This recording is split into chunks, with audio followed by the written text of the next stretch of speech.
ঘরে কালে মারে ভাই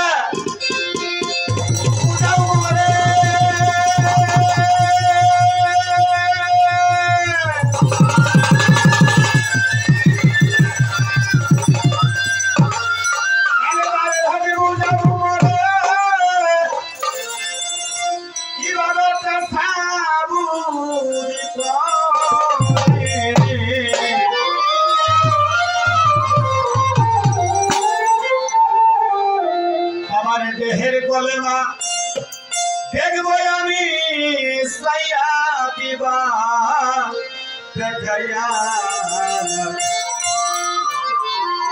দেহের কলেমা দেখবো আমি সাইয়া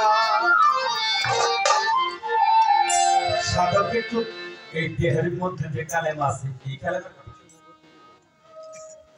কালেমা যাওয়ার একটা রাস্তা আছে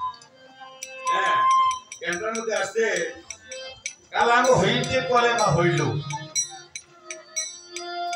ঘরে তাহা কেমনে আইল কোন জায়গা থেকে গেল জমা হইয়া সেই কান হতে কোন বা পথে যাইব ভক্তের কলবেতে কেমনে যাইতা কলম জারি হইয়া তাহলে সেই কান হতে কোন বা পথে পথের কথা বলা হয়েছে একটা পথ একটা রাস্তা অবশ্যই আছে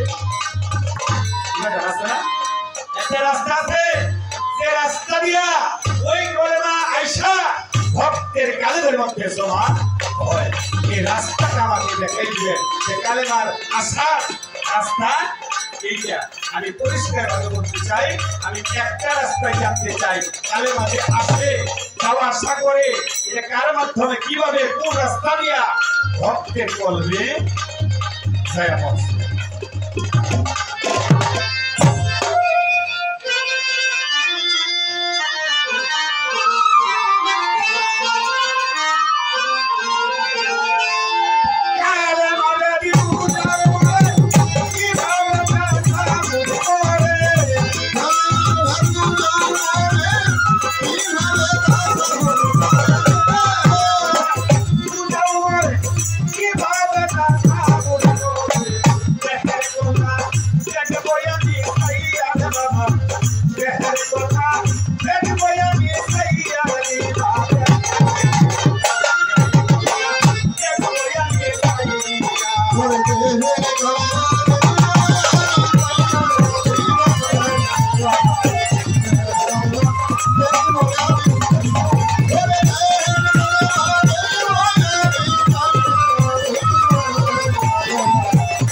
একটা মসজিদের সামনে নিলে বাবা হয় দরজা খুলিয়া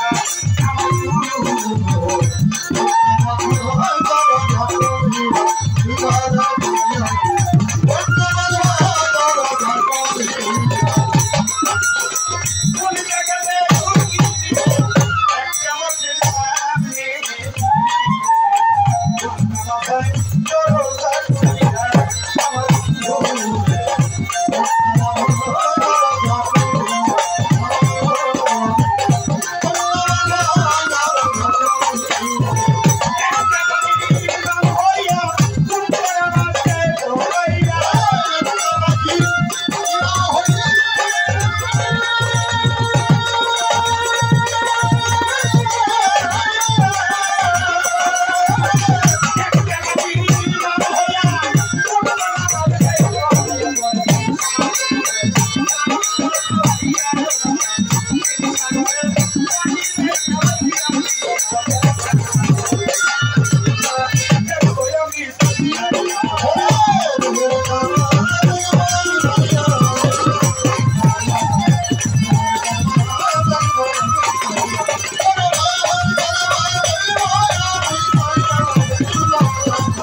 রশিদ বলে কথা শুনা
এটা আমি কই হব এটা আমার মুখের কথা না এই কথাগুলো কইছে কেরা বাংলার মহাসাধক আব্দুর রশিদ সরকার তিনি গান লিখছে কি কালাম হইতে কলেমা হইল ভবে তাহা কেমনে আইলো কোন জায়গাতে গেল জমা হইয়া সেই গান হইতে কোন বা পথে যাই গো ভক্তের কলবেতে কেমনে যাই তা কলব জারি হইয়া দিবা দেখাইয়া কালেমার কি নকশা আছে আমি জানতে চাই দয়ালের কাছে জিজ্ঞাসা করছি দয়াল বড় টাঙ্গা হইয়া বলো কলবের দরজা কয়টা খুইলা বলো বাপের বেটা কোন জায়গায় কোন মালিক রয় দাঁড়াইয়া তাহলে কলবের দরজার কথা বলা হয়েছে কলবের দরজা কয়টা খুইলা বলো বাপের বেটা কোন জায়গায় কোন মালিক রয় দাঁড়াইয়া কলবের মধ্যে দরজা কয়টা এই কোন দরজার মালিক কে আমি কই আর শিষ্য করছি তারপরে হচ্ছে কি কোন জায়গাতে উকি দিবি একটা মসজিদের সামনে দিলে কোন নামাজ হয় দরজা খুলিয়া দরজা খুলিয়াও কিন্তু নামাজ হয় এটা আমি কই নাই সাধক রশিদ সরকার কয় কোন জায়গাতে উকি দিলে একটা মসজিদের সামনে মিলে কোন নামাজ হয় দরজা খুলিয়া শুনি একটা পাখি ইমাম হইয়া তার গুপ্ত নামাজ বা সালাত দেয় পড়াইয়া পরে তীর সাগরের পানি দেয় খাওয়াইয়া ওই সালাতটা শেষ হলে তিনটা সাগরের পানি তারে খাওয়াবে, একটা পাখি ইমাম হয়ে গুপ্ত নামাজ পড়বে। আমার দয়ের কাছে জানা বিষয়, এই যে একটা পাখি ইমাম হবে, এই পাখিটা কি? তারপরে গুপ্ত সালাদ পড়াবে। গুপ্ত সালাদ আবার কি? আমরা তো জানি যে নামাজ পড়ি, সালাদ বুঝলাম। সূরা নূরের 23 নম্বর আয়াতে আসছে, তুমি সর্বক্ষণ সালাতের মধ্যে ডুবিয়া থাকো। ইয়া কিন্তু গুপ্ত না, এটা প্রকাশ্যে পড়া যায়। আমি যদি রাস্তার মধ্যে সালাত করে আমার কেউ ফিরাবে, কোনো আইন আমাকে ঠেকাবে? ঠেকাইতে পারবে না। তাহলে ওই সালাত করলে হ্যাঁ দিলে সালাত পরে আর 3 সাগর পানি দেয় খাওয়াইয়া। তার 3টা সাগর আছে, এই কোন সাগরের পানি খাওয়ানোর কথা বলছে। তারপরে বলছে সরকার রশিদ বলে এই জায়গাতে বলবা কথা কোরআন মতে, তাই তো ডাকি তোমায় দয়াল বাবা কইয়া। তোমার সত্য জবাব দিতে হবে, অন্তর হইতে তুমি মুক্তি পাবে, বলে থাকবো না তোমার ওই ফাঁকা পায়ে। জীবন বড় বাবা করে রাখবো, পাবো না কিছু।